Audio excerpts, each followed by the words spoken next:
እሺ ችግር የለውም እጠብቃለሁ እኔ።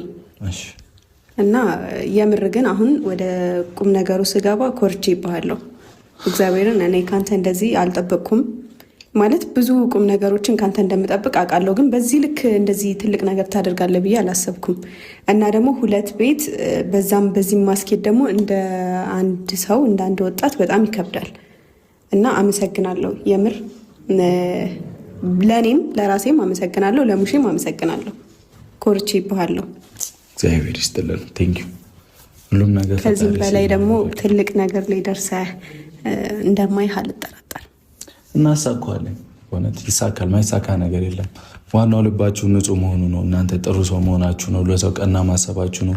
ምናምን ሰውነን ስህተት እንሰራለን ምናምን፣ ግን በቃ ማንም ሰው ላይ ጥሩ አስተሳሰብ ብቻ ይኖራችሁ እንጂ ሁሉም ነገር ይሳካል።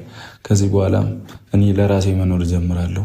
አሁን ላይ ሁሉም ነገር እንደዚህ አይነት ነገር እያወራ ልቤን አትስበረው እንዴ። ለራሴ መኖር ጀምራለሁ ማለት ምንድነው? ልብሽ ፊት እንደዚህ ስታወራ ልቤ። እሺ ለእናቴ ቤት ሰራው፣ እዚህ ገባች፣ በቃ እናቴን አሳረፍኩኝ ምናምን። የኔ ቤት ማለት ያንተ ቤት ነው አይደለ? ምን ማለት ነው ያንተ ቤት? ያንቺ ነው ብዬ እኮ ነው የሰራሁት አይደል እንዴ? ያንቺ ነው ምን ማለት ነው? አብረን እንኖርበታል እንዴ? እኔ አልኖርም ከአንቺ ጋር የኔ እናት። በእናትሽ አሁን አንጨቃጨቅ። በቃ አንተ ነው እንደዚህ አይነት ነገር አታወራ ልቤ። እኔ ያልኩትን እኔ እኮ ለምንድን ነው የምትጣደፊው? እኔ ያልኩት ገብቶሻል ሀይሚ? ገብቶሻል? እኔ ያልኩት አሁን የራሴን ነው ጀመር ሀብሉ ነው መሰለኝ። ብስጭት ነው ያለው።